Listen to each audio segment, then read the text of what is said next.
Psicologia Falada apresenta. De B.F. Skinner. Ciência e Comportamento Humano.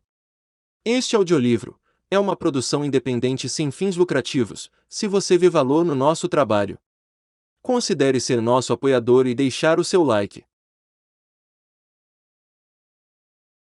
Para uma melhor experiência de leitura, tenha o texto em mãos e utilize os seus fones de ouvido.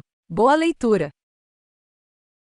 Capítulo 8. O controle do comportamento pelo meio ambiente. A importância do meio ambiente. Não se nega a importância, qualquer que seja a nossa filosofia do comportamento, do mundo que nos cerca. Podemos discordar quanto à natureza ou à extensão do controle que o ambiente mantém sobre nós, mas que há algum controle é óbvio. O comportamento deve ser apropriado à ocasião.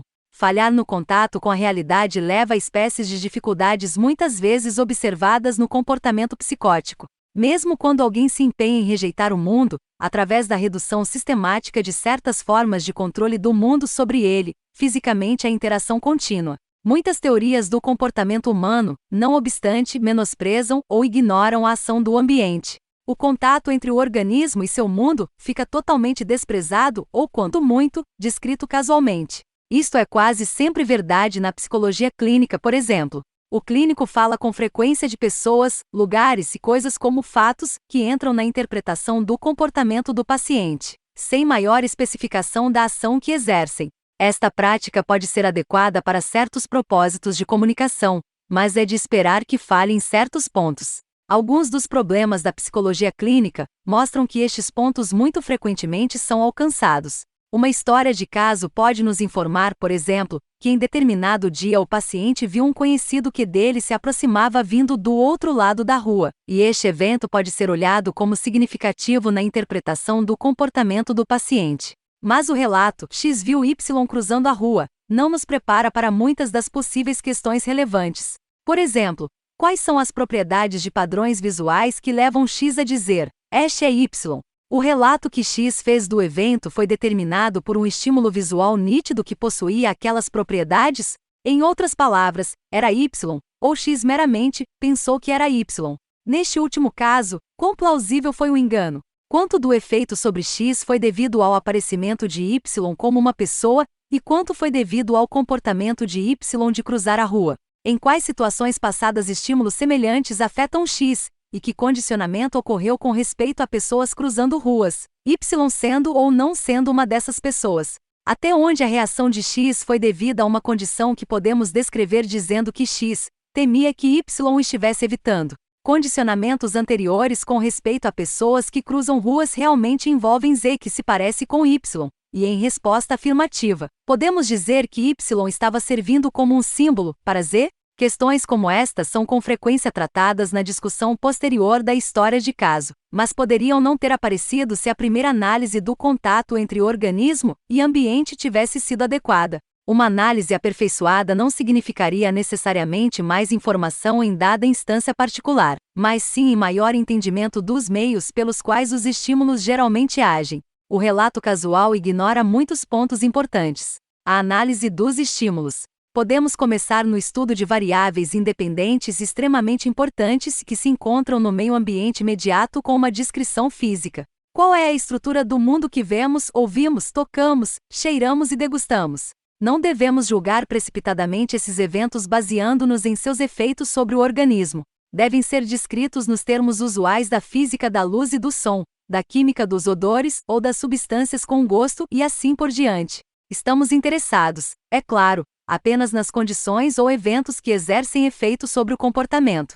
A radiação eletromagnética do rádio e da televisão não tem efeito sobre organismos não equipados com receptores, exceto talvez em móveis muito elevados de energia. Não dizemos que a radiação não é um estímulo porque não estimula. Simplesmente ignoramos-la assim como ignoramos a cor do aparelho usado no estudo da mecânica tão logo descobrimos que isso não é relevante. Os tipos de eventos que estimulam o organismo são eficazes apenas dentro de certos limites. Ouvimos sons, mas apenas aqueles de determinados tons e intensidades. Vemos luzes, mas apenas aquelas de determinadas intensidades e comprimentos de ondas. Os limites da estimulação, e também as menores diferenças entre os estímulos que possibilitam a detecção de diferenças no comportamento, têm sido extensivamente investigados. O indivíduo normal difere do cego ou do daltônico em sua reação para a radiação visível, do surdo ou do parcialmente surdo em sua reação a sons, do anósmico em sua reação a odores e assim por diante. As menores diferenças entre indivíduos normais podem ser igualmente importantes. Pesquisas neste campo frequentemente dão ênfase à ação do órgão onde o intercâmbio com o ambiente se desenvolve: o olho, o ouvido, as papilas gustativas da língua, etc. Mas o organismo todo pode estar aí implicado. Aquilo que parece ser simples reação sensorial, com frequência depende de variáveis nos campos do condicionamento, motivação e emoção. Diversos problemas importantes concernentes à estimulação são relativamente independentes das propriedades físicas particulares dos estímulos e de sua amplitude de ação. Ao atacar esses problemas, não importa saber se o órgão receptor é o olho ou o ouvido, por exemplo, e podemos trabalhar com valores de estímulos que não levantam o problema dos limites. Discutindo as funções de eliciação, discriminação e reforço do estímulo, nem sempre é necessário especificar a natureza da estimulação, e veremos no capítulo 9 que isto é também verdadeiro para outra função dos estímulos no campo da emoção. Há mesmo processos mais gerais que podem ser estudados não apenas sem consideração para com a forma particular da troca de energia na periferia do organismo, mas também sem especificar se os estímulos são eliciadores, discriminativos, reforçadores ou emocionais. Na discussão que se segue daremos ênfase ao estímulo discriminativo, mas cada processo presumivelmente poderia ser demonstrado igualmente bem em outras funções. Indução. Uma vez colocado o comportamento sob o controle de um dado estímulo, frequentemente verificamos que outros estímulos também são eficazes.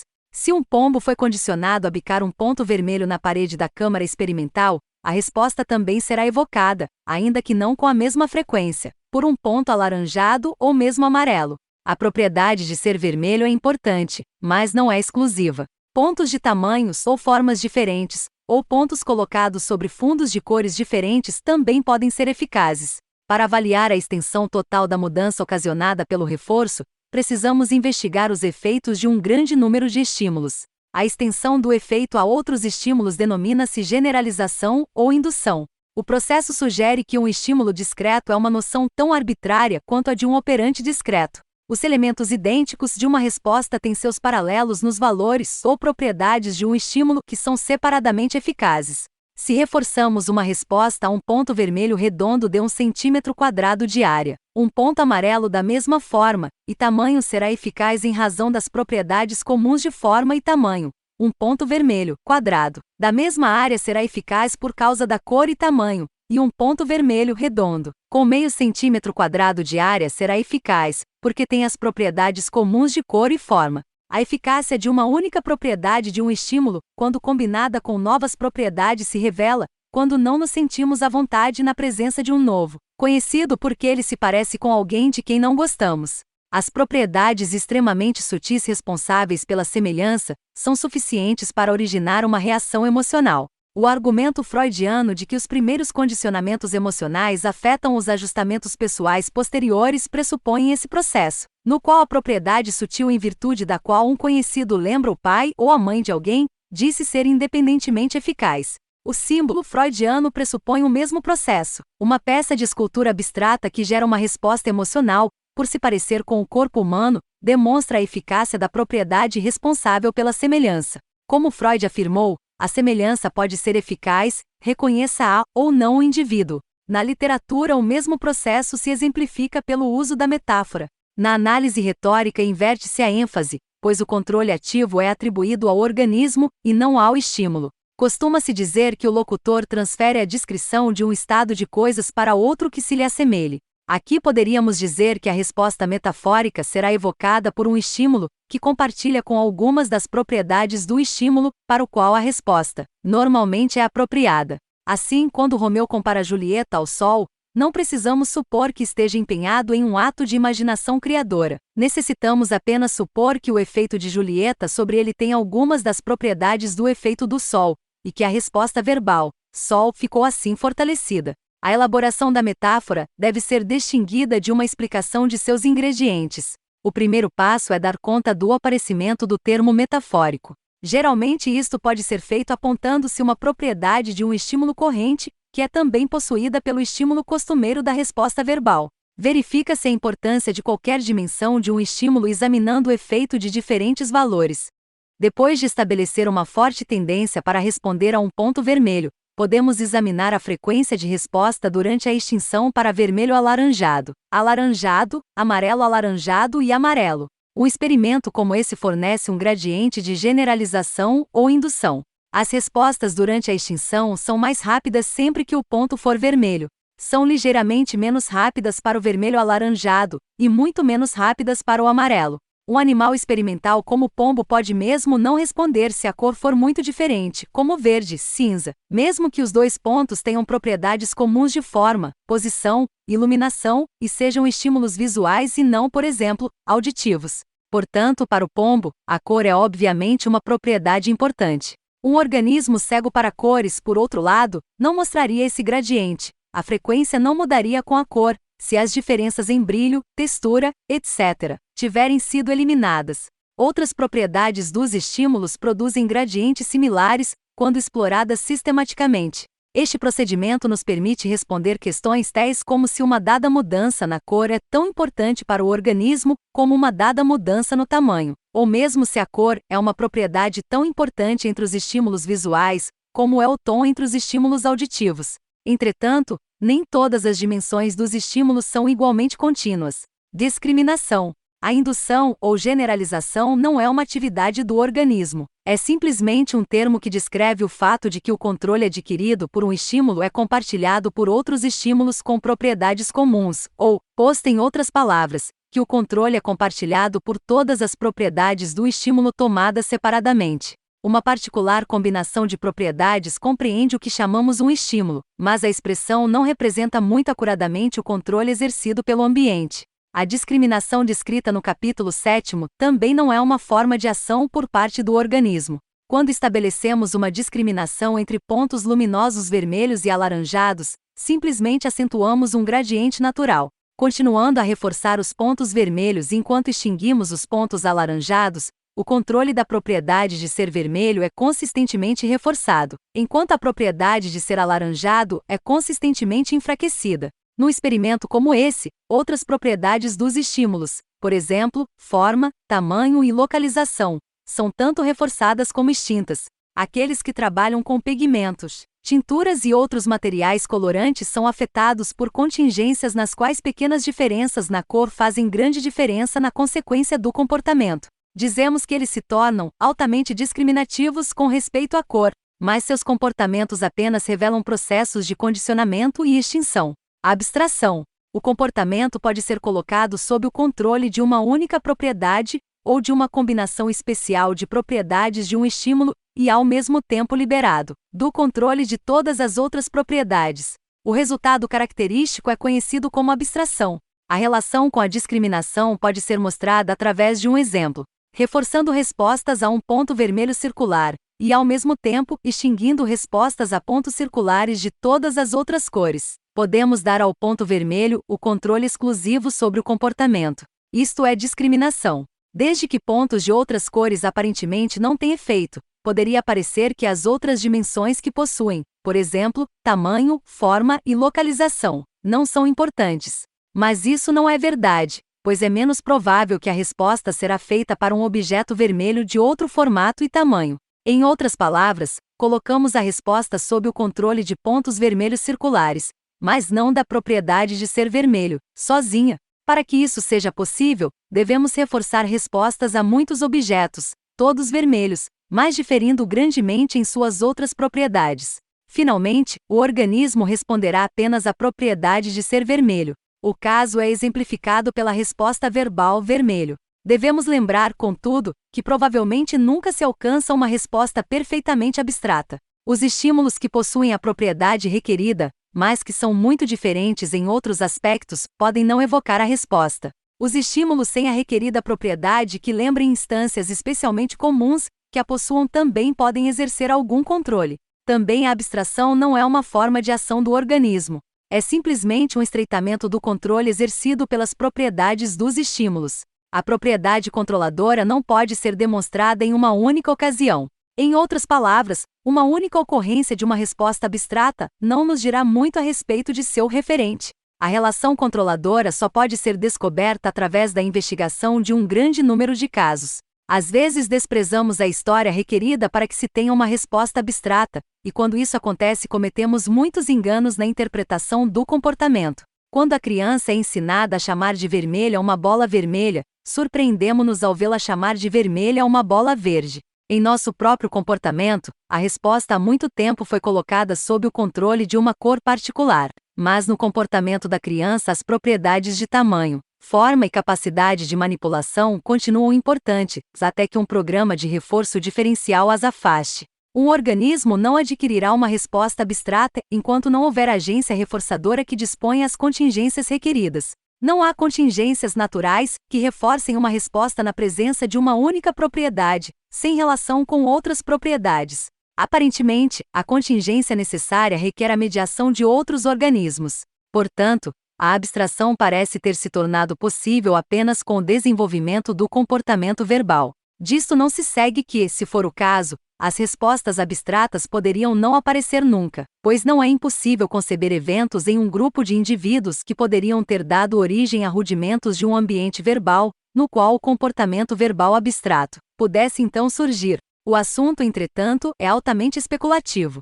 Estamos agora em melhor situação para ver como as abstrações se desenvolvem e mudam. O comportamento verbal, perpetuado pela comunidade verbal, isolou cada vez mais propriedades sutis da natureza. Algumas vezes podemos observar como isso acontece. Por vezes podemos fazer especulações plausíveis a respeito de como deve ter acontecido. A etimologia frequentemente fornece indicações valiosas. A palavra chance, por exemplo, vem de uma palavra que se referia à queda de um dado ou uma moeda. Uma característica importante desse evento é a indeterminabilidade do resultado, que é semelhante à indeterminabilidade de outros eventos nos quais nada cai. Por exemplo, da sequência de cartas de um baralho tiradas de um maço. A transferência metafórica de um termo para cair, com base na indeterminabilidade, é o primeiro passo para isolar desta importante propriedade. O referente do termo foi posteriormente refinado, talvez de séculos de mudanças de hábitos em uma comunidade verbal, até que nas mãos do matemático moderno, o termo permanece sob o controle de uma propriedade da natureza muito especial, o referente moderno da palavra chance. Alguns problemas tradicionais no controle por estímulos. Indução por associação. Algumas vezes verificamos que uma resposta está sob o controle de dois estímulos, que não têm propriedades físicas em comum. Se foi condicionada a cada um dos dois estímulos separadamente, nenhuma explicação se requer. Mas, aparentemente, nem sempre esse é o caso. A indução parece ocorrer ainda que falhem propriedades comuns. Algumas vezes pode-se descobrir uma conexão intermediária. Alfinetes e dores são chamados agudos. O fato de que alfinetes agudos causam dores agudas pode ter sido relevante. Há apenas um pequeno passo entre o alfinete é agudo, a dor causada pelo alfinete é aguda. Uma vez estabelecido este hábito verbal em uma comunidade, a resposta é geralmente aprendida separadamente nos dois casos e já não constitui problema. Os comportamentos comuns de mediação fornecem outra explicação possível. Quando Samuel Butler viu, certa vez, o veterano, surpreendeu-se cantarolando uma área de Handel. O grande ombro do veterano parecia cair justamente como a caída em a palavra ombro.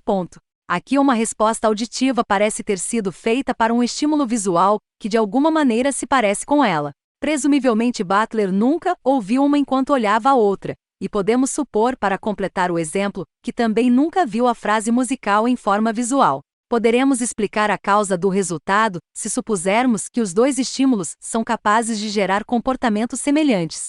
Se Butler aprendeu a executar certas respostas espaciais para a subida e descidas do tom, por exemplo, tocando um instrumento, e se, artista amador como era, aprendeu a responder a padrões visuais com as respostas de cópia descritas no capítulo 7º, então os dois estímulos podem ter evocado uma forma comum de comportamento, autoestimulação que pode ter servido como base para a resposta.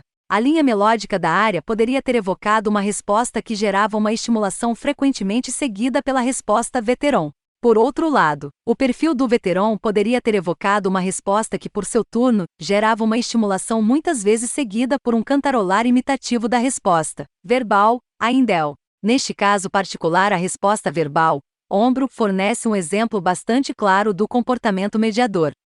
O ombro da montanha reforça a resposta verbal, ombro, que é parte do padrão auditivo da área. Especulações como esta não provam nada, mas sugerem uma solução possível para o problema da indução de um campo sensorial para outro. Uma solução adequada iria requerer uma análise experimental dos vários processos auxiliares, através dos quais o controle de estímulos pode ser entendido. Responder a uma relação. Se um organismo foi condicionado a escolher um disco de 5 centímetros e não um de 3, quando os dois forem apresentados, pode vir a escolher um disco de 7 centímetros, se for apresentado junto com o de 5. Este fato frequentemente tem sido oferecido como uma crítica ao princípio do estímulo. Se o disco de 5 centímetros é o estímulo controlador, por que não é mais eficaz na nova combinação?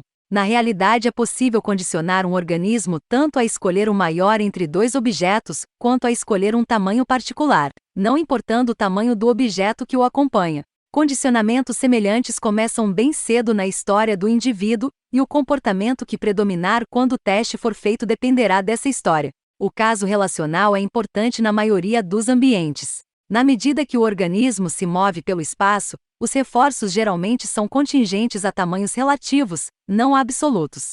A indução de estímulos com base na relação não apresenta dificuldades em uma ciência natural, se a relação puder ser descrita fisicamente.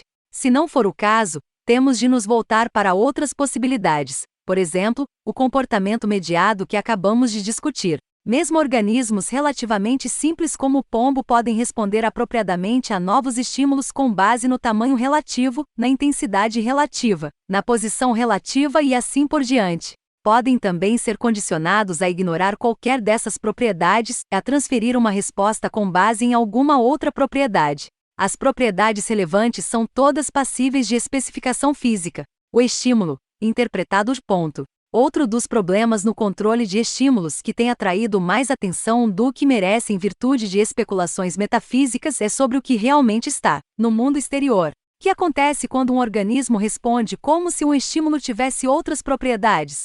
Esse comportamento parece indicar que o mundo perceptual, o mundo como organismo ou experiência, é diferente do mundo real. Mas a diferença realmente reside entre as respostas de dois organismos ou entre as respostas de um organismo sob diferentes modos de estimulação em um mesmo estado de coisas. Assim eu posso pensar, ter encontrado meu paletó no cabide de um restaurante, e depois descobrir, examinando o conteúdo de seus bolsos, que estava errado. Posso pensar que um objeto no céu é plano, e ver logo depois que é uma ave em pleno voo. Posso pensar que um objeto é quadrado, e logo depois verificar, ao mudar de posição, que não é. Posso pensar que um ponto de luz se moveu de um lado para outro, ainda que um exame do circuito elétrico, que produziu o ponto me convença de que meramente desapareceu em uma posição para reaparecer em outra. Não há razão para encarar o primeiro de cada um desses pares de reações como perceptual, e o segundo como uma forma de contato com o mundo real. São respostas diferentes em tempos diferentes feitas a uma fonte comum de estimulação. Geralmente, os objetos são capazes de gerar muitas espécies diferentes de estímulos que se relacionam uns com os outros de certas maneiras.